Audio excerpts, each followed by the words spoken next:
Olá, olá, muito boa noite, bem-vindo, bem-vinda. Nessa segunda-feira quente do coração, mas gelada por fora. Aqui no sul, um frio tremendo, mas nós muito aquecidos para te receber aí do outro lado da telinha, aqui no programa online ao vivo DS Longevidades, Daniela Stein, a sua apresentadora do DS Longevidades, que está na programação da Rádio Balaio e também aqui pelo YouTube, o canal da Rádio Balaio pelo YouTube. Que bom estar com você nesse dia 6 de 7 de julho, começando de 2026. Tudo bem contigo? Como é que você está? Espero que bem. Vamos juntos nessa noite, quente, como eu disse, por dentro e gelada por fora, nesses contrastes que a vida traz, depois de um final de semana, digamos assim, inquieto para uns, para outros nem tanto. Enfim, a vida segue, vamos juntos, porque ela pede. E como ela pede, que nós estejamos sempre atentos em movimento constante para poder seguir e prosseguir. Você que está chegando, vem com a gente, nossos apoiadores também conosco, porque apoio é tudo de bom. E se você acredita no apoio, não pode deixar de conhecer a DRL, uma empresa que trabalha com assessoria e com consultoria e orientação para perícia e contabilidade. A empresa DRL é uma empresa familiar. Fale com o Diogo e toda a equipe e faça mais contato para quem entende de contabilidade com qualidade. DRL, a marca que DS indica, DS recomenda. Brax, Associação Brasileira do Cidadão Sênior. Sim, a Abrax é uma associação da sociedade civil que foca nos direitos e na melhoria da qualidade de vida para você, sênior e pessoa idosa. Precisamos de uma associação como a Abrax. Conheça a Abrax há mais de 10 anos. DS indica, DS recomenda. Vamos com Fox Mídias. Se você precisa de uma mídia que dê resultados e que tenha o olhar personalizado para a sua necessidade e desejos para fazer uma mídia de qualidade, você precisa conhecer a Fox Mídias. É uma mídia diferenciada que vai fazer com que o seu negócio decole mais e bem melhor do que está no momento. Vamos juntos. DS indica, DS recomenda. Se você está aqui é porque você está no lugar certo, o canal da Rádio Balaio e também no programação da rádio pelo YouTube e também pela própria rádio online para mais de 6 países nesse mundo afora e nosso Brasilzão. Vamos juntos, começando mais um DS Longevidades e hoje o meu convidado é este empresário que está no mercado há mais de 39 anos e tem uma trajetória importante nacional e internacional. O Maureen Stort é empresário da M-Stort, diretor CEO, advogado, mestre em Direito Público, político pela Unicinos, inscrito na Ordem dos Advogados, trabalha como consultor nessa área, com estratégia e soluções. Nós vamos conversar hoje, além de toda a formação também como publicitário, no mercado já trabalhou a nível nacional e internacional e vai nos contar, além da sua trajetória, esse momento peculiar dentro dos negócios na economia prateada e como esse mercado da economia prateada está sendo olhado pelos empresários que conseguem ter uma visão e focar em negócios para a longevidade com foco na moradia e também turismo, entre outras áreas mais. Vamos receber aqui então, Maureen, muito bem-vindo.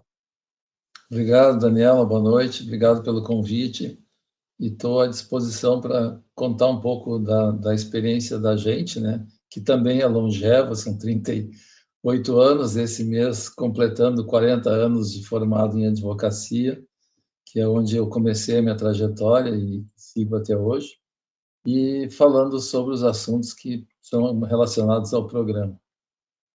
Então, eu que agradeço a tua presença, né, para nossos ouvintes e todo esse mundão afora.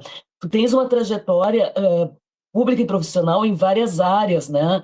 E tu tens uma atuação tanto acadêmica, corporativa na área pública, mas também privada e institucional. Conta um pouco para a gente o começo da tua trajetória, porque são tantas áreas que tu integra, é muito interessante ver uma pessoa com teu perfil tão dinâmico há tantos anos no mercado e és uma referência para a gente poder aquecer os nossos tambores aqui com os nossos ouvintes. Tá bem. E quem está nos Bom, eu assistindo. me formei com 25 anos, né? E eu fui um dos poucos, segundo o meu cunhado, eu e a RBS que acreditamos no Mercosul. Foi bem na época da criação do Mercosul e eu sempre gostei na faculdade, até porque, um parênteses, eu paguei minha faculdade trabalhando numa agência de turismo onde eu tive a oportunidade de conhecer vários lugares. Na época, não me recordo a primeira vez que eu vi Cataratas do Iguaçu, Buenos Aires. Aquilo para mim foi um marco, em perceber, em querer um dia estar visitando mais lugares através disso. Naquela oportunidade, eu conheci, inclusive, um dos parceiros meus de negócio até hoje, que é o Guilherme Paus, quando ele começou a CVC. E depois que eu me formei, eu fui trabalhar no direito internacional, que é relacionado ao turismo. Eu sempre gostei de falar idiomas também, isso é uma outra característica minha, né? Até por ser italiano, então eu atuo muito em empresas relacionadas à Itália, à Espanha, à França também. E nessa oportunidade eu me dediquei ao direito internacional, construindo fusões e aquisições. Me recordo que meus primeiros clientes foram argentinos, onde eu comprei algumas empresas, advogando, auxiliei nos processos de compra de empresas argentinas no Brasil, Brasil na Argentina, depois com o mercado italiano, e aí eu recebi um convite por conta de uma publicação que eu fiz na época com o Sebrae, né, sobre o Mercosul. Eu fui convidado pelo Sebrae Paraná, e ele teve uma entrega, esses livros, de 30 mil exemplares em 1990, 92, não, foi mais ou menos nessa época. E aí eu recebi um convite para trabalhar na ONU. Por conta disso, eu fiquei 6 meses morando em Angola, assessorando o governo angolano na saída ali da guerra civil com Portugal. Então, era aquela discussão do petróleo, do diamante, e usando toda essa experiência que eu tive no Mercosul, eu apliquei no mercado africano, basicamente o mercado angolano, que tinha tudo por fazer. Voltando daí, eu continuei na minha trajetória relacionada ao comércio internacional, aí me aproximei mais do mercado espanhol. Foi onde eu aprendi a trabalhar com fusões e aquisições, com parcerias público-privado. E neste processo, e aí juntando as duas coisas, né, o caminhar, quem faz é o caminhante, né, eu recebi um convite da Infraero para desenvolver as parcerias público-privado dos hotéis nos aeroportos. Então, nós fizemos o projeto do aeroporto do Congo, do Galeão, no Rio de Janeiro, da concessão de um hotel. Fizemos aquele projeto do Santos Dumont também, relacionado ao hotel e o centro de eventos, Brasília, Belo Horizonte, Goiânia. E aí eu entrei de vez no mundo da parceria público-privada, relacionado sempre a esse cenário, muito ligado à hotelaria, que está ligado ao turismo, que está ligado ao início da minha história, né? Então, a partir desse processo, eu comecei a desenvolver hotelaria como empresário, não como dono de hotel, mas como desenvolvedor, e que me trouxe hoje entrando numa nova área, que é o desenvolvimento do senior living, que é uma hotelaria de longevidade, digamos assim. Mas o resumo rápido é esse: é um advogado que foi surfando oportunidades ao longo do tempo. Nunca gostei muito do direito em si, do direito do fórum, do processo, mas sempre gostei do direito relacionado a negócios. E muito interessante te ouvir, porque esse mapeamento do mundo, né, esse início no Mercosul e esses cenários que foram se oportunizando, te deram um conceito que eu, quando pesquisei um pouco mais a respeito da tua trajetória, esse planejador, né? Tu és uma pessoa que planeja, que tem a estratégia, o foco em desenvolvimento, como tu falasse agora, de negócios. Isso é muito interessante, isso deve ter te dado ao longo do tempo, tu foi galvando, foi conquistando cada vez mais conhecimento em grandes empresas que tu passasse, né? Eu tive a felicidade nessa história toda de ter vivido, de ter trabalhado com grandes empresários, né? E eu sempre digo que os grandes empresários, eles têm uma frequência acima da média. É como se fosse, falando aqui para uma rádio, fazendo uma analogia, é uma frequência, um FM em cima daquilo, numa onda que só eles enxergam. A gente não consegue perceber direito, assim, os mortais, o que eles estão vendo, mas eles enxergam em outra dimensão. Então, eu tive experiências com o Franz Senfter, que é um italiano que foi prefeito da região de San Cândido, o maior produtor do speck italiano, o Eduardo Battaglia, que trouxe o Bob's o Burger King para o Brasil, o próprio Guilherme Paulos, que foi o fundador da CVC.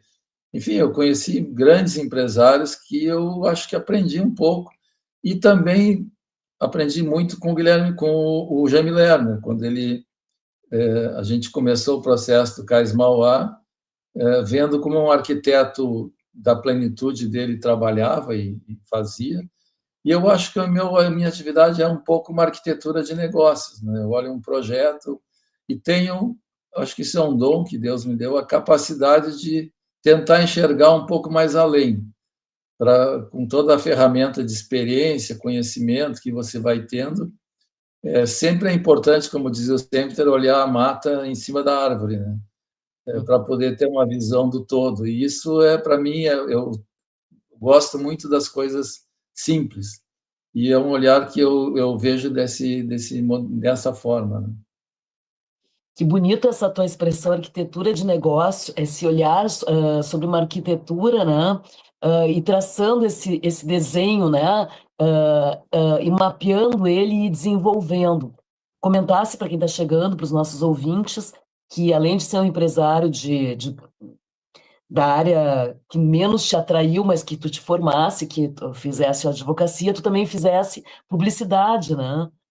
Sim, eu trabalhei com a comunicação, né, bem no início, antes de entrar no turismo, eu trabalhei na RBS também, trabalhei na TV Bandeirantes, na área comercial, mas tive a felicidade de trabalhar com o seu Maurício Sirotsky quando ele ainda estava vivo, né, na Rádio Gaúcha. Eu trabalhava na época na Rádio Farroupilha, não como narrador, mas na estrutura comercial. Então, é uma experiência, digamos, que eu uso muito hoje, a comunicação. A gente desenvolveu canais de YouTube da nossa empresa, e eu gosto muito da mídia, né? Eu acho que a mídia ela nos leva a lugares. Bom, a minha experiência pessoal, né, através de um livrinho, que eu digo um livrinho porque não era um best-seller, era um livro, eu fui parar em Angola, né? Então, é a força da comunicação que acaba levando a esse cenário. E eu trago como regra isso para a minha atividade e para a minha empresa, né? E um perfil de liderança e de desbravador, né? Porque para poder se desafiar e ir a lugares até então inimagináveis do ponto de vista de desafio, tem que ter uma personalidade também curiosa, inquieta e que também, como tu falasse, tu surfasse, mas tu também abrisse mercados, né? Sim. Mas eu acho que isso é a ferramenta, é o tempero, né? É a pitada de uma pessoa que gosta de criar coisas, né? Eu gosto de empreender, eu gosto de fazer, eu gosto de ver comunidades crescerem, empresas dar certo, países que funcionam, as coisas. A gente tem um dever social, né, de desenvolver, pelo menos de querer produzir, não só por dinheiro, mas por ver aquele lugar, aquela ideia ter dado certo. E isso é uma forma com o qual eu tive a oportunidade, dentro desse processo, né? Eu me recordo que uma das passagens mais interessantes que eu tive, em função dessas aventuras de negócio, eu dei consultoria para a SUDENE, que é a Superintendência do Desenvolvimento do Nordeste, o que me proporcionou conhecer o Nordeste de cabo a rabo, como eu digo, né? E eu fui fazer uma palestra num domingo na Serra Pelada, que na época estava com a exploração do diamante, do diamante não, do ouro. E eu pensei, num domingo, acordei no hotel, o que eu vim fazer aqui, falar do Mercosul na Serra Pelada? E foi um dos lugares que eu conheci um empresário dos mais brilhantes que eu vi até hoje, inovador, quer dizer, não importa, tem que estar aberto a ouvir, a ver, a perceber, né? E eu acho que essa é uma coisa boa do mercado internacional, dos países. Na África, eu tive a oportunidade de conhecer pessoas muito interessantes, conceitos de família interessantes, formas de administrar a empresa interessante. Eu digo hoje para os empresários, né, quando eu comecei a atuar, um exemplo também nesse mesmo formato do Simples, eu recebi um empresário italiano, Franz Senfter, e queria comprar uma empresa no Brasil. E aí ele me pediu que eu elencasse 3 empresas, dentro do mercado nacional. E eu identifiquei a cooperativa Languiru, aqui em Teutônia, no Rio Grande do Sul, que é uma comunidade que, na época, estou falando de 40 anos atrás, nem português falava direito, né? Era o alemão. E o Senfter vivia na região do Tirol, que é a região da Itália em que não se fala italiano, se fala alemão, e que, inclusive, na guerra, né, poucas pessoas sabem, os túmulos das pessoas na guerra foi proibido escrever em italiano, tinha que trocar a lápide para escrever em alemão. E nós entramos na cooperativa e ele cumprimentou a primeira pessoa em alemão e ele respondeu, a segunda em alemão, ele respondeu. Na terceira, ele disse para mim em italiano: é essa empresa que eu vou comprar. Então, assim, isso era como as coisas aconteciam. Hoje, a gente vende empresas, compra empresas, mas é due diligence, 350 processos, e até que se encontra no final quem compra e quem vende, né, para ver se os horóscopos combinam e o negócio sai. Mas são evoluções interessantes, eu acho que faz parte do processo, mas a capacidade de percepção ela tem que acontecer lá no início, não é no final que ela acontece. Se você acha que aquilo não vai dar certo, pode ter certeza que não dará certo. É uma percepção que isso eu consegui desenvolver, muito da convivência com esses grandes empresários que eu tive, né? Eu acho que isso é o legal aí de todo esse aprendizado. Fantástico, porque tu traz a percepção junto com um trabalho que foi sendo desenvolvido e também com algo que a gente vê, talvez seja mito das pessoas acreditar ou crença, fala da questão de gostar da simplicidade, né? Do simples, né? De ser objetivo, de traçar as coisas dentro de um viés de competências, mas também de experiência, né? E isso diz muito sobre o perfil de uma pessoa, de um empresário. Então, é muito interessante assim conhecer também esses aspectos que muitas vezes as pessoas acabam criando tantas coisas, mas que na simplicidade tem o que há de mais sofisticado, aquela frase, era isso que eu queria dizer, né? Tem muita sofisticação, tem uma combinação de fatores de uma personalidade, de uma história, né? Eu digo isso porque tu mencionasse o ex-governador de Curitiba, o Jaime Lerner, né? Ele foi governador, né? Fui governador 2 vezes e prefeito 3 vezes.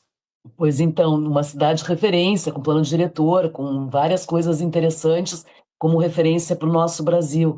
Trabalhasse no Mercosul, na RBS, falasse também do Santos Dumont. Quer dizer, são projetos, referências de alguém que conhece também a história do país e outras culturas, né? Que também traz riqueza para as nossas experiências. Vindo agora mais para o mercado também do turismo, mas da moradia, como é que tu entra e começa a te interessar como empresário por esse mercado? E explica para nós, para o nosso ouvinte, o que é o mercado de co-living na área de moradia para o sênior e os 60 mais. É que assim, trazendo um pouco essa história de como eu entrei no mercado da residência, ou da hotelaria, ou da hospitalidade, digamos assim. Eu comecei a trabalhar por conta do desenvolvimento desses hotéis e, com o ingresso no Brasil das grandes redes internacionais, o mundo da hotelaria, no Brasil em especial, ele muda absolutamente. Tanto é assim que o grupo Accor, por exemplo, com os hotéis Ibis, tem hoje 50% do volume de hotéis do Brasil, e o resto do Brasil está em 50% dividido em várias bandeiras. Então, o ingresso dessas bandeiras trouxe uma série de padrões que nós não tínhamos no mercado brasileiro. Estou falando aí do ano 2013, 2012, quando nós fizemos, inclusive aqui no Brasil, aqui no Sul, o primeiro Ibis, que foi na cidade, por nosso intermédio, na cidade de Montenegro. Depois fizemos Não Me Toque, fizemos Guaíba, Passo Fundo, enfim. E a hotelaria, eu sempre gostei muito e percebi na hotelaria evoluções muito relacionadas à ocupação de espaço. Então, antigamente os hotéis eram divididos segundo a Embratur, né? 5 estrelas, 4 estrelas, 3 estrelas, 2 estrelas. E essas redes trouxeram o conceito de mid-scale, upscale, em função de níveis de serviço e muito relacionados à metragem das unidades. O que aconteceu em paralelo a isso, que eu acho que traz um pouco para o dia de hoje? Se a gente se lembrar, na época, a evolução das próprias casas, né? As casas brasileiras eram casas grandes, feitas por um casal com 2 ou 4 filhos, que depois acabavam os filhos indo casar e os pais ficavam em casas grandes. Paralelamente a isso, houve a valorização excessiva dos terrenos, o tal do land bank, passou a ser, especialmente nos grandes centros urbanos, muito caros, e aí o processo de moradia ele começa a mudar. A gente tinha nas empresas verdadeiros labirintos, áreas grandes. A quem não se lembra dos chefes que tinham sala com chave? Hoje nós estamos no mundo do compartilhamento. Então, essa evolução conceitual que ela começou a acontecer, ela na área imobiliária, ela acontece de forma significativa. Com o advento da internet, aí também essas coisas vão mudando, as famílias vão diminuindo, hoje voltam a viver em áreas menores, compactas, com serviços que vão para as áreas, digamos assim, urbanas dos apartamentos, dos prédios e compacta na moradia. E aí, no paralelo a tudo isso, o envelhecimento das pessoas, que acelera esse processo de alguma maneira. Tanto é que aí entra o senior living, que foi uma importação de conceito, digamos assim, americano, que se imaginava que nós viveríamos como o americano que se aposenta, rico, e vai viver em um determinado lugar, e tem toda uma comunidade. Aqui no Brasil, os primeiros empreendimentos feitos com essa característica, eles nem tinham claro qual público ia lá para dentro. Então, passamos a conviver com Alzheimer, com Parkinson, com gente que perdeu o filho, perdeu o marido, foi viver no lugar para ter o encontro, a vida social mais ativa, enfim. E agora nós estamos vendo a necessidade de melhorias de conceitos imobiliários também, com distintos públicos, dado a evolução de tudo isso. Agora já está se falando em acamados, já está se falando a vida, digamos assim, preventiva, que nós mesmos estamos trabalhando aí num conceito de longevity resort, que é uma preparação da vida, enfim, ou seja, a área imobiliária ela vai se adaptando a esse movimento que começa com uma família grande a uma família pequena, e agora os casais que originaram as famílias envelhecendo naquilo que eu chamo quase que uma pandemia social, né? Nós viveremos no Brasil, em especial no Sul, uma situação de saúde pública, que é o envelhecimento. Então, e nós não estamos preparados para entregar produtos imobiliários para atender a esse público. Então, eu faço analogia da hotelaria, do long stay, com o senior living, ou student living, mas no caso aqui o senior living, dado a transformação de idade, de conceito e de produto para que as pessoas possam ter. Tudo isso que está acontecendo de forma conjunta e ao mesmo tempo. Muito interessante que tu traz esse recorte de diversidade do modelo de hotelaria do passado, concomitante com o modelo de familiares, né, que nós tínhamos antes. Então, nessa questão do desenvolvimento do setor, a gente vê, por exemplo, eu me recordo que quando, se não me engano, na Universidade de São Paulo, ou de São Caetano do Sul, há mais de 10 anos atrás, um grupo de profissionais que sabia que ia se aposentar, ou já estava aposentado, se juntou para fazer uma co-housing, né? Não eram pessoas com nenhum tipo de problema estimado na época, e tinham esse projeto, então, em comum, e fizeram investimentos coletivos. Não sei se já parece que agora vai ficar pronto, é uma coisa de muitos anos que levou. Então, nessa diversidade de modelos familiares, não só comportamentais, tu traz essa questão também do modelo imobiliário para dar conta desse problema de saúde pública que tem um aporte saúde de pandemia no quesito social e econômico, mas também nas diversas formas de envelhecer de cada um, com acamados, com demências graves e etc, etc. Qual é a tua visão, assim, do ponto de vista já por essa trajetória tão intensa, né, em padrões que foram se modificando? Como é que tu percebe assim esse momento? Eu faço a mesma analogia, assim como a hotelaria, ela foi evoluindo, digamos, a gente antigamente chegava num hotel, tinha um recepcionista, tinha uma pessoa que chamavam o capitão, que recebia, abria a porta do carro, levava até a recepção tinha alguém que acompanhava até o quarto. Essas coisas, essas evoluções, esse modelo, ele hoje só existe numa categoria de autosserviço, porque você paga para ter isso, não pode, de alguma maneira, vir para um serviço chamado hotelaria econômica, ou mid-scale, e querer ter isso. No processo residencial, hoje, para um idoso, é a mesma coisa. Se eu vou ter uma casa grande, com todos os custos, pagando funcionário, pagando enfermeira, pagando isso, pagando aquilo, a conta é explosiva. Não? Poucos brasileiros têm essa capacidade. Esses locais, por sua vez, constroem uma atividade que ela é compartilhada, com um nível de serviço bastante bom, dependendo do padrão de produto que eu coloco, e que permite, digamos assim, conforme a comorbidade que a pessoa tem, um nível de necessidade. O que acontecerá agora, rapidamente, é que essa identificação, digamos assim, dos pares, né, o público mais de Alzheimer, ou mais de Parkinson, ou o tal do New Older Living Trend, que é esse grupo que assimila a vida a partir dos 50 com uma forma mais jovial, digamos assim, mais leve, viva-se o tempo todo. O produto imobiliário vai se adaptando a esse modelo de operação, de vida e de serviço, similar ao que houve com a hotelaria. Então, inclusive, isso vai em todos os níveis de arquitetura. A gente tem, por exemplo, num hotel normal, uma área de apartamento de 17 a 30 metros, a gente tem no Senior Living 17 a 30 metros, quer dizer, são mundos paralelos, né? A gente tem do lado da legislação do hotel, os chamados condotéis, a gente tem uma legislação condotel que pode se aplicar também na construção de sêniors, e aí a gente tem um público sedento por isso, que são os familiares, que estão buscando esse melhor nível de serviço para os seus queridos, né?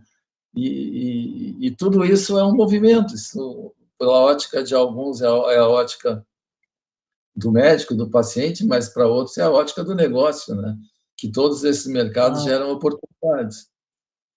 Eu vi acho que foi ontem ou anteontem, eu estou sempre pesquisando, e eu trabalhei muitos anos com pessoas em instituições de longa permanência, também já indiquei para casas, para co-housings, enfim, e também a deshospitalização, né? A desinstitucionalização, que é também volte para casa. Mas em todos, a gente está falando aqui que o investimento é altíssimo, né? A gente sabe que hoje manter uma casa com todos esses serviços não custa menos, botando em dinheiro brasileiro, com a realidade brasileira, menos do que 10 mil reais para mais, né? Para bem mais, Sim. né? Pensando assim no básico entre as necessidades dessa época da vida. Agora, pensando isso quando há uma assistência. E nessa pesquisa que eu vi, há uma tendência que me chamou a atenção no mundo, mas queria saber a tua opinião, por nosso recorte brasileiro não ser igual ao americano e outros pela nossa cultura e diversidade, em que eles falam que os jovens de 18 vamos botar aí 24 a 30 e poucos anos, não querem mais viver nas cidades, estão buscando lugares em que a qualidade de vida é melhor, buscando lugares fora das cidades, não querem ter trabalhos nem casas nas cidades, querem ter locais fora da região urbana. Por outro lado, esse montante de pessoas que precisa de moradia, né, quase com as idades cronológicas e biológicas que a gente está comentando. Como é que tu vê as alternativas de investimento, seja na área pública ou na área privada. Como que isso, na tua arquitetura, no teu desenho, isso vai se dar para os próximos, já que tu comenta essa questão da pandemia social, né? Imobiliária e tudo mais, as Em oportunidades. relação a esses dois públicos, né, eu vejo assim, a internet, ela muda totalmente, que eu posso hoje, e a gente tem clientes, inclusive, que atuam na área um cliente francês, inclusive, que é o cliente mais antigo da nossa empresa. Atua na área de mobilidade mundial, em metrôs e desenvolvendo tecnologia, e sabe que o segmento de tecnologia é muito demandado e criou em Sochi, na Rússia, um espaço para esses gênios irem morar e trabalhar, porque eles têm conforto e, a partir dali, eles conseguem atender qualquer unidade do mundo. Então, essa questão de algumas pessoas terem a capacidade de viver em Bariloche, numa fazenda em Bariloche e atender uma empresa em Nova York, ou viver em Garibaldi, como eu conheço, e dar aula numa universidade no Catar sobre questões de aviação, é possível por conta da comunicação, que ficou muito mais fácil e cada vez vai ficar mais fácil ainda, com a entrada agora no Brasil, principalmente, né, desses data centers, que a velocidade é gigante e a capacidade de absorção da informação rápida é também gigante. Então, eu acho que no caminho da infraestrutura, no jovem, acontece isso. No lado do idoso, vamos chamar assim, eu estou com 64, eu estou já à beira de, né? E tecnicamente sou chamado de idoso. No lado do idoso, nós temos um processo que se acelera rapidamente, em alguns estados mais ainda, o estado do Rio Grande do Sul é muito sério o que está acontecendo, em alta velocidade, não só na capital, mas no interior também. No país, a gente vê que não tem esta estrutura para suportar esse crescimento vegetativo, geométrico que está acontecendo, essa velocidade, e aí surge a necessidade, o mercado privado tenta atingir alguns segmentos, né, construindo produtos para atender esses distintos públicos. E o próprio mercado está aprendendo também, porque é tudo muito novo, né? Então, às vezes se pensa numa oferta que atenda a todos e quando está lá dentro vê que todos não são, tudo não é todos da mesma forma, tem uns com necessidades de um tipo, outras de outra, enfim. Mas são dicotomias que eu acho que acontecem no mesmo mundo que a gente está vivendo, uma demanda mais jovem por uma velocidade, com uma velocidade gigante, um outro lado precisando de certa criação de uma estrutura que atenda tudo isso, enfim, eu acho que é o que a gente está passando hoje, né, e tem que fazer leituras e desenvolver. Agora também uma coisa interessante que eu tenho percebido, né, no mercado desses equipamentos de sênior, está entrando muito equipamentos chineses que conseguem fazer leituras corporais hoje, que a gente vai conseguir perceber quando o idoso vai ter uma queda, sem ter necessidade, inclusive, de ter pessoas para atender naquela demanda. Então, isso vai levar um redimensionamento da própria quantidade de pessoas atendendo, né? Porque serão equipamentos muito inteligentes que vão fazer leitura de tudo isso, né? E dar uma segurança maior ou melhor para essas pessoas. Enfim, é tudo muito rápido, muito veloz e as demandas vão se acentuando num formato gigante e numa ponta e na outra ponta as pessoas cada vez querendo viver mais, melhor e com o advento, só para concluir, com o advento da pandemia, o senso de urgência de vida é muito maior, né? Então, as pessoas não querem mais, cada vez vai se viajar mais por menos tempo, aquele negócio de férias de 30 dias, ele está sendo substituído por períodos curtos, que é o que esse público está comprando de um lado, e de outro lado, essa necessidade aí de construir infraestrutura de apoio. Muito interessante a tua análise, e aí eu percebo, né, dentro da tua trajetória também, o lado educacional, a preocupação, né, com as pessoas dentro de um cenário inclusivo, não só pensando na questão dos investimentos, mas também de dar o conforto na questão da acessibilidade, na questão nas questões entre a teoria e a prática, quando se vê um foco para esse segmento, uma coisa é a teoria, a outra é quando tu está ali, né, desenhando o projeto e vivendo, convivendo com as realidades e as diversidades de cada pessoa que busca esse modelo de nova moradia e social, né? Porque é um modelo social, envolve várias questões aqui, né? Então é muito interessante ver que tu traz, para quem está nos escutando, eu estou com a Maureen Stort, que tem uma trajetória referência na área empresarial, com grandes projetos e uma visão de negócio de sucesso, com desenvolvimento em várias áreas, e hoje a gente focando mais na área da hotelaria, mas com foco na economia prateada, no mercado prateado, para uma morada como a co-living, co-house, enfim, e outros modelos mais para pessoas que precisam também de assistência. Pegando esse gancho que tu mencionasse, a questão da acessibilidade, que é uma questão importante, as tecnologias, a gente sabe que a maior parte das pessoas não tem acesso a esse modelo de investimento que nós estamos trazendo aqui. Na tua opinião, tu acha que o mercado da rede particular suplementar, ele pode alavancar também e fazer fusões com a rede pública? Não seria interessante nós podermos pensar em projetos pilotos que replicassem mais esse modelo? É uma coisa possível ou eu estou falando uma bobagem?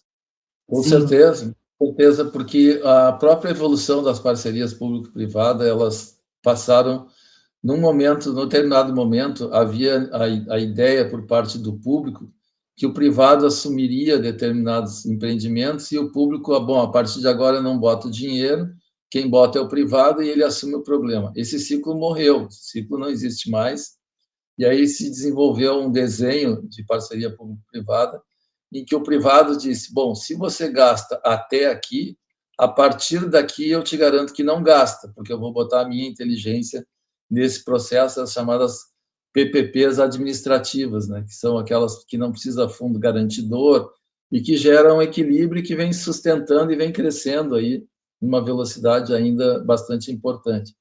Com relação ao mercado público, e com relação ao problema público que vai acontecer, que é a necessidade de construir soluções para esse problema social grave que vai acontecer, que é o envelhecimento em alta escala versus uma falta de estrutura para atender, eu não tenho nenhuma dúvida que surgirão parcerias público-privada neste desenho de PPP administrativa, em que o Estado vai pagar privados para prestar esse serviço em tese público, porque o Estado não tem essa capacidade e essa velocidade de fazer isso. E vai estar diante de si com uma camada da população que está se invertendo, que vai demandar cada vez mais serviço e mais dinheiro, né? Então, sim, haverá sim esse desenho, e nós estamos na iminência dele, principalmente nos grandes centros. Acho que aí estou falando das grandes capitais, onde não existe essa estrutura.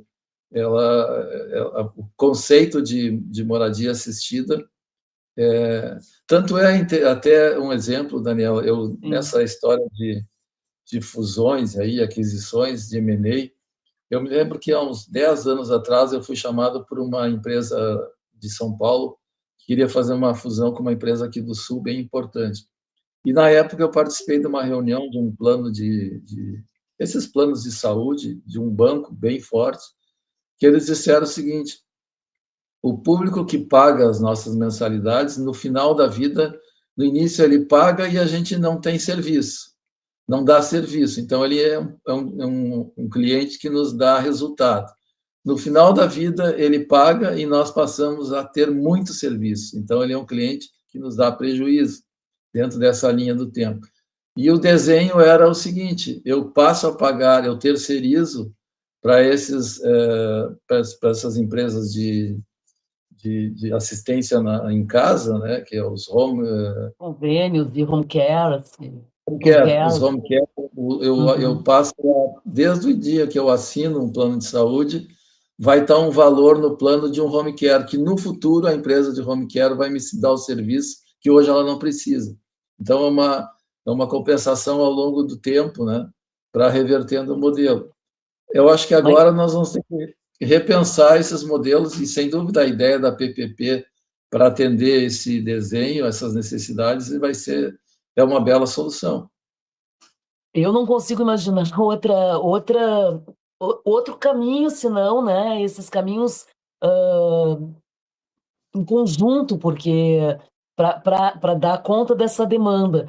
E te ouvindo falar, não posso deixar para quem está conosco aqui pensando, né? Porque quando as pessoas pensam em negócios em longevidade, elas acham que não envolve relacionamentos, que não envolve gestão.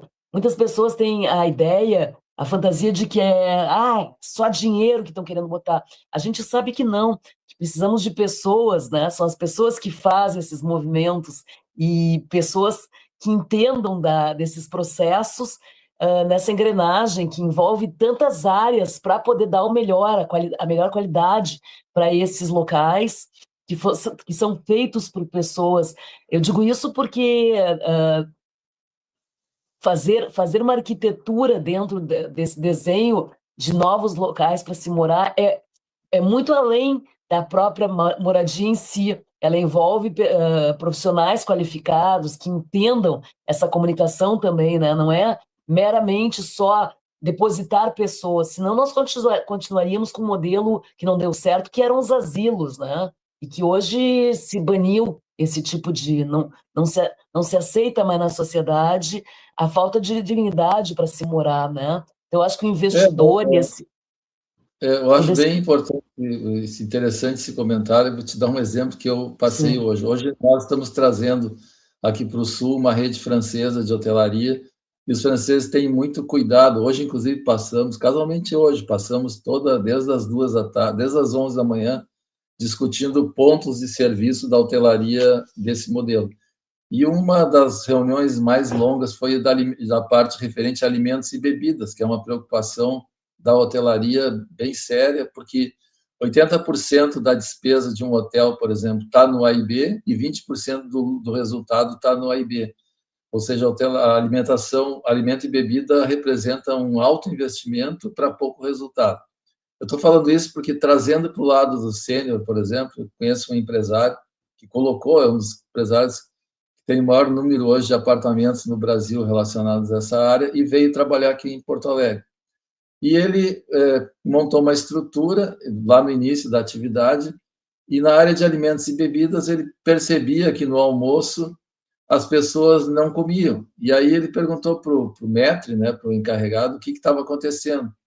Porque ele colocou bife à parmegiana, pratos mais sofisticados. E o maître disse, mas, doutor, vamos mudar o cardápio, vamos colocar língua, como era a carne lá no início quando houve digamos assim, porque a história alimentar daquela pessoa que está ali remete a toda uma história de cultura gastronômica, as memórias, né? Exatamente. Então, você tem que ter esse software de entendimento da pessoa com pessoa, porque isso é a essência do negócio, seja numa hotelaria, seja num sênior. É fundamental ter essa leitura, né, para que a gente consiga fazer de modo simples, entregando. Quer ver um outro elemento muito interessante que eu percebo? Na hotelaria, você vende apartamentos mobiliados, conforme a rede que está liderando aquele empreendimento tem uma característica de um móvel. Pode ver que todo hotel tem uma característica daquela marca, daquela bandeira. Eu até dou o exemplo, uma rede que eu gosto muito na Espanha, chama AC, Antônio Catalão, é uma rede de Barcelona, que em cada andar tem uma maçã verde, que representa as cores da marca, né? Que é toda uma coisa de sedução, de prazer de estar naquele hotel. Trazido para o lado do sênior aqui, também tem esses atributos que a gente percebe ter em cada produto para identificar aquela marca e isso vai começar a quase subliminar, né? Fica subliminar, mas tem todo um conceito por trás desse desenho, né? tem uma arquitetura, tem um entendimento disso por conta desses Claro. públicos, que pode ter diferença por renda, diferença por hábito, diferença. E a gente não pode ignorar isso, mas nesse aspecto, os sêniors hoje, muita gente já chegou à conclusão que não precisa entregar apartamento mobiliado. Por quê? Porque o idoso quer levar a sua mobília, porque na sua mobília está a sua história. Então, são situações de cada produto para que a gente possa atender cada público. Né? Eu vejo a própria arquitetura hoje, né? Os arquitetos também, para eles é um mundo novo, esse desenho. Mas é parte, o caminhar, quem faz é o caminhante, a gente vai aprendendo. Né? Gosto muito dessa frase também. Essa frase ela é muito emblemática e muito boa. Te ouvindo falar, e para quem está chegando agora aqui no DS Longevidade da Rádio Balaio, a gente está conversando sobre tantas coisas importantes com esse empresário referência, essa pessoa interessantíssima que é o Maureenio Stort, que tem trabalhos importantes a nível nacional e internacional na arquitetura da história do Rio Grande do Sul e do Brasil também, além de outros lugares, né? Mas a gente está focando hoje mais nessa questão da moradia e também do turismo, né? Modelos de vida para o cidadão sênior, para a economia, o mercado em expansão e que está atrasado perto de países mais desenvolvidos. E tu falaste uma coisa muito importante. Eu, nas minhas andanças, como dizia Bebeto Alves, em Porto Alegre, por esse Brasil um pouco afora, em alguns lugares fora daqui, eu percebo uma contradição, uma ambivalência, uma dicotomia, né? Contradição, dualidade entre o que se entrega e é isso que nós estamos falando, e a necessidade. Acredito que com pessoas que têm uma condição de planejar, de prevenir, de se antecipar, que geralmente pessoas, não diria mais jovens, mas que têm um perfil de se ver nesse ciclos que nós estamos todos entrando, que é a envelhecência, que é o envelhecimento da população e propriamente a velhice, fazer isso com prevenção traz talvez uma poupança, um lastro, digamos assim, comportamental e econômico, né? Fazer isso quando já se tem muitos problemas pode ser uma peça no meio do tabuleiro mais conturbada, mas não precisa ser também, digamos assim, não possível. Queria saber de ti, porque, como eu disse, nas minhas andanças eu já vi, entre a teoria, lugares belíssimos, muito bem equipados, muito bem confortáveis até, mas que não ligava com isso que nós estamos conversando, né?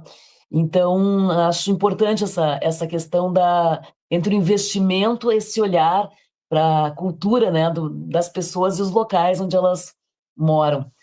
Porque uma das É, coisas mais difíceis é sair da eu, sua casa para outro lugar, é, né, fazer sua eu casa. considero que todo negócio imobiliário, né, seja ele qual for, ele tem um hardware, que é o prédio, a estrutura, digamos, que está ali, e o software, que é o que vai se fazer para quem vai viver lá ou vai trabalhar. Isso vale para qualquer tipo de produto. E quando você consegue fazer a leitura e harmonizar essas duas coisas, o teu negócio dá certo. Quando tu consegue pensar num hardware bom e um software muito ruim, alguma coisa, como diz os espanhóis, se o barco tem um furo, em algum momento a água vai entrar. É uma questão de tempo. Né? Então, é bem isso, para atender, seja no segmento de hotelaria, qualquer tipo de hotel, alto luxo, luxo econômico, enfim, e no segmento que a gente está colocando aqui, é fundamental o entendimento de que qual público, qual jogo está em jogo, né? O que eu vou ter lá naquele lugar, para quem que eu estou fazendo aquele empreendimento. Eu não faço um edifício, eu faço um empreendimento que terão pessoas lá dentro. Então, eu acho que aí vem uma coisa também importante, que é a própria arquitetura. Aí eu estou falando de arquiteto, não é de arquitetura só do tipo de imóvel, né? Quer ver uma coisa muito elementar, mas que os arquitetos esquecem às vezes? Esse público gosta de de apartamentos e precisa, por orientação médica, que tenha uma boa orientação solar, que tenha uma sacada Iluminação. para ficar. para ficar tomando sol, que como diz o gaúcho, lagarteando, né? Porque é parte da questão energética, digamos assim, desta pessoa com o externo. Então, não adianta fazer um prédio com uma janela fechada, um lugar escuro, porque eu desconheço quem está indo para lá. Então, é fundamental entender o software para poder fazer um hardware adequado a esse negócio. Isso eu aprendi com vários arquitetos, que eu trabalho muito ligado à arquitetura, com vários arquitetos em distintos segmentos, e os bons arquitetos que eu conheci, eles fazem muito essa coisa de qual jogo está em jogo, qual público que eu estou, o que vai viver esse empreendimento. Senão, não tem sentido. Em algum momento, aquele empreendimento, aquele prédio, não vai atender aquela demanda de quem está colocado ali, né? Ou daquilo que está ali. Muito importante essa tua colocação, e toda a entrevista, bate-papo aqui foi interessantíssimo, mas não posso deixar de falar sobre algo que também, né, traz a tua trajetória, que são as tuas palestras, eventos e os livros que tu já escreveste, né? Tu escreveste um livro pós-pandemia interessantíssimo, né? E queria que tu comentasse um pouco sobre essa trajetória como autor e coautor. GBG também, networking, enfim. Quando houve a pandemia, eu tenho a Ordem dos Advogados em Lisboa, né? Eu consegui fazer o registro e eu estava exatamente envolvido aí nesse processo de Portugal-Brasil, Brasil-Portugal, enfim. E quando veio a pandemia, eu entrei em pânico, né? Porque agora o que eu vou fazer? Esse meu mundo sempre é o externo, né? Eu preciso estar na rua. E aí me concentrei em 30 dias e me dediquei a escrever 24 horas por dia e procurei a fazer uma espécie de track records da minha história. E chamei esse livro de E Agora Como é que eu toco o meu negócio, né? Que é em função da questão da pandemia, juntando tudo isso que a gente está falando, as experiências, enfim, e foi muito bom. Eu tenho uma visão que o escrever, né, o livro, na verdade, eu já fiz 4 livros, né? Eu fiz um com o Senac sobre globalização, que foi muito bom. Fiz um com o Sebrae, fiz outro com a Sudene, no Nordeste, sobre o Mercosul. Fiz um com o GBG, com vários autores, eu escrevi sobre negócios em turismo. E agora, como eu toco o meu negócio. Mas o livro, é interessante que ele tenha um sentido lúdico, e tu nunca tem a noção exata onde vai parar um livro. E, às vezes, tu é surpreendido que alguém te liga ou te citou numa tese de doutorado, enfim. Isso é bom para o ego, né? Eu adorei esse título, aliás, eu quero saber onde é que a gente encontra e compra esse livro. Todos eles são interessantes, mas esse do GBG e Agora, onde eu toco o meu negócio, eu adorei. Como é que a gente tem acesso a esses livros? Eu vou entregar para a Rádio Balá e vocês fazem um sorteio aí gratuito dos livros. Opa, olha que legal! Uau, adoramos! Que bacana! Adorei, Maurênio, muito legal. Viram só, gente, ao vivo é bacana demais, né? Ao vivo é muito legal porque a gente tem, assim, surpresas. Claro que tem de todo tipo, mas essas, assim, como essa, é um baita presente, muito bacana. Maurênio, palavras finais, recados. Estou muito satisfeita de te ter aqui com a gente, de trazer toda a tua fantástica a tua história. Gostaria de ouvir muito mais, assim, podia aprender muitas coisas hoje contigo, e acho que a nossa audiência aqui também. Bom, o que eu posso dizer, né?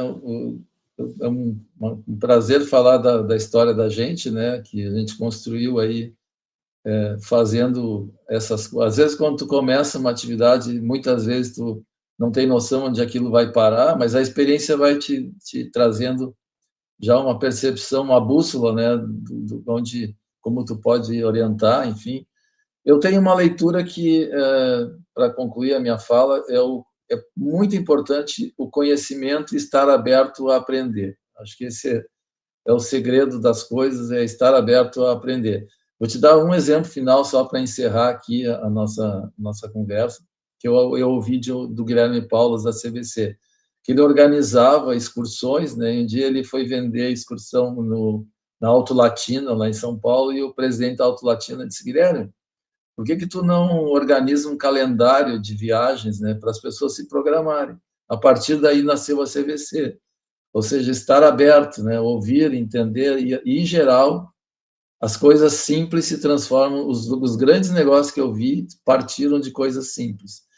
O luxo é espaço e o simples é o gol. São os dois conceitos que eu tenho comigo. Então, é estudar, aprender, olhar e estar aberto para entender os movimentos. E a gente, estando aberto, consegue fazer leitura, e fazendo leitura, consegue organizar, se tiver, logicamente, a capacidade de querer fazer, né? Estruturar negócio. Esse é o meu lema e é assim que eu tenho feito. Excelente. Eu já te convido para voltar, porque certamente com a velocidade sábia de uma pessoa que vive e já viveu tantas coisas interessantes e outras que virão, terás a médio prazo, curto prazo, mais histórias e coisas de qualidade, assuntos, serviços e dicas e orientações para todos nós para trazer aqui para o DS Longevidades. Eu queria que tu deixasse teus contatos, que a gente possa contar aqui para nossa audiência e já te fazer um convite para uma próxima oportunidade também. Bom, obrigado. Eu gostaria... Bom, só para finalizar, a gente tem um canal no YouTube, né, que é a Stort TV, que nós criamos, graças a Deus, estamos com hoje uma média aí de 40 mil visualizações no Instagram mês, que para business é um número bastante importante, né? Muito bom. O meu e-mail, para quem quer falar comigo, é mstort@mstort.com. E eu estou à disposição, sempre que for necessário e acharem que eu tenho alguma coisa para dizer, estou à disposição. Sim, vamos esperar o pessoal da rádio colocar aqui para a gente sempre divulga. Pode repetir, por gentileza, MStort, O canal Stort é TV, Stort né? TV. É Stort TV, o Double T, né? Exatamente assim, Stort TV. E o meu e-mail é mstort@mstort.com. Nossa página é mstort.com, ali também tem nossos dados, enfim. Excelente. @Stort TV, vamos repetir mais uma vez, MStort TV, MStort... Stort TV, e esse é o canal do YouTube. E mstort@mstort.com. mstort@mstort. É isso? .com. Ponto com. Ponto com. mstort@mstort.com. mstort@mstort.com. Aí, perfeito. Perfeito.